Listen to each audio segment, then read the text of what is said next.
Et cette vidéo est sans doute la plus importante sur les fonctions puisqu'elle va nous permettre de faire le lien entre les courbes, les tableaux de valeurs et les formules, donc les trois façons que tu dois connaître qui nous permettent de présenter, de définir une fonction.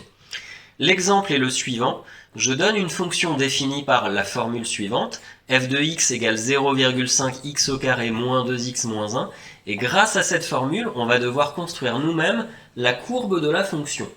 A priori, on ne voit pas trop comment faire, et pourtant, toutes ces trois méthodes-là, elles sont reliées les unes aux autres, puisque peu importe si tu utilises un tableau, une formule ou je ne sais quoi, tu passes toujours d'un nombre de départ, l'antécédent, à un nombre final, l'image. Regarde par exemple sur la courbe ici, la courbe elle est formée par l'ensemble de tous les points qui nous relient ici en abscisse un antécédent et ici en ordonnée pardon, une image. D'accord? Et bien la formule elle fait la même chose. Quand tu lui mets un antécédent et que tu calcules avec, tu vas pouvoir trouver l'image. Donc le premier réflexe à avoir, ça va être de construire un tableau de valeurs. Voyons comment on fait ça.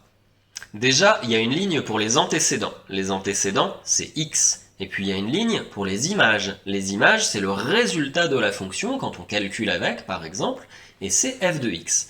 Toutes les valeurs que j'ai mises ici, elles sont mises complètement au pif. On peut mettre les valeurs qu'on veut, puisque j'ai le droit de calculer pour n'importe quel x, j'aurai le droit de faire 0,5 fois x au carré, moins 2 fois x, moins 1. Ce qui me permet au passage de dire que le domaine de définition de cette fonction f, c'est tous les nombres, je peux calculer pour absolument tous les nombres, et donc c'est l'intervalle de tous les réels, c'est l'ensemble R. Et maintenant, je vais essayer de compléter la deuxième ligne du tableau. Par exemple, ce qui se trouve ici. Donc, moins 3, c'est l'antécédent. Donc là, j'aimerais bien trouver l'image de moins 3. L'image de moins 3, ça se note f de moins 3. On met bien l'antécédent entre parenthèses. Et puis maintenant, je vais calculer, comme on a montré déjà dans une vidéo précédente, il faut faire 0,5 fois x au carré, ça donne ça. J'insiste sur un truc là au passage, si le nombre il est négatif, il faut vraiment que tu penses à mettre des parenthèses autour. On va voir pourquoi juste après. Moins 2 fois x, c'est-à-dire moins 2 fois l'antécédent moins 3, et moins 1. Il n'y a plus qu'à calculer, alors là j'ai mis une fonction un peu costaud, mais ça nous permet de faire du calcul. Donc 0,5 fois moins 3 au carré, qu'est-ce que ça donne? C'est moins 3 fois moins 3. Attention, un nombre négatif fois un nombre négatif, ça nous redonne un nombre positif. Donc moins 3 avec les parenthèses, c'est ça qui compte, au carré, ça fait bien 9. Ensuite, moins 2 fois moins 3, là aussi on a un négatif fois un négatif, ça donne donc plus 6, et il nous reste le moins 1 là qui se trouve à la fin. On va maintenant calculer la multiplication. 0,5 fois 9, 9 fois 5 ça fait 45, donc avec la virgule ça fait bien 4,5, plus 6, moins 1. Et on arrive enfin à la fin du calcul. 4,5 plus 6 moins 1, ça doit faire 9,5. Ce qui me permet de compléter la première case. On sait que l'image de moins 3, c'est 9,5. Alors c'est super long, il va falloir faire ça pour toutes les colonnes. Heureusement, la calculatrice nous fait ça. On expliquera comment ça marche avec la calculatrice. Et voilà, magie, le tableau il est déjà complété. On va voir maintenant comment, à partir de ce tableau de valeurs, on va pouvoir construire point par point la courbe de la fonction f. Je vais choisir une colonne, n'importe laquelle, par exemple celle-ci, 2, moins 3. Ça veut donc dire que l'antécédent 2, il a pour image moins 3. L'antécédent 2, n'oublie pas que l'antécédent, c'est l'axe horizontal. Donc l'antécédent 2, il se trouve ici. Et l'image moins 3, n'oublie pas que c'est l'axe vertical. Donc l'image moins 3 se trouve ici.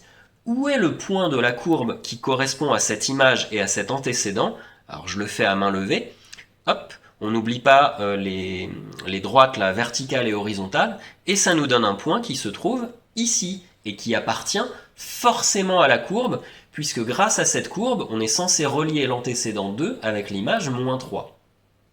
Et il n'y a plus qu'à faire exactement la même chose avec toutes les autres colonnes du tableau. Ici, par exemple, 3, moins 2,5. Le 3 est là, le moins 2,5 est là, et ça me donne un point ici. Ça donne ça avec tous les antécédents que j'avais choisis au pif, je rappelle, dans mon tableau, et on voit à peu près l'allure de la courbe qui va donner quelque chose qui ressemble à ça. Puis là, on sait pas trop si ça monte, si ça redescend, enfin c'est un peu imprécis, on peut rajouter des points. L'image de 4, par exemple, ça va nous donner -1, soit parce qu'on l'a fait à la calculatrice ou parce qu'on a posé le calcul, peu importe, et ça nous donne un autre point. On peut encore refaire pour 5. Et pour l'antécédent 5, on trouve une image de 1,5. Puis là quand même, on commence vraiment à voir la tête qu'a la courbe, et il faut essayer de tracer le plus harmonieusement possible la courbe de la fonction. Alors je suis désolé, la mienne elle est atroce, mais avec le stylet c'est pas évident.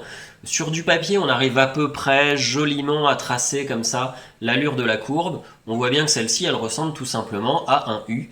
Ce U là, c'est la courbe représentative de la fonction f.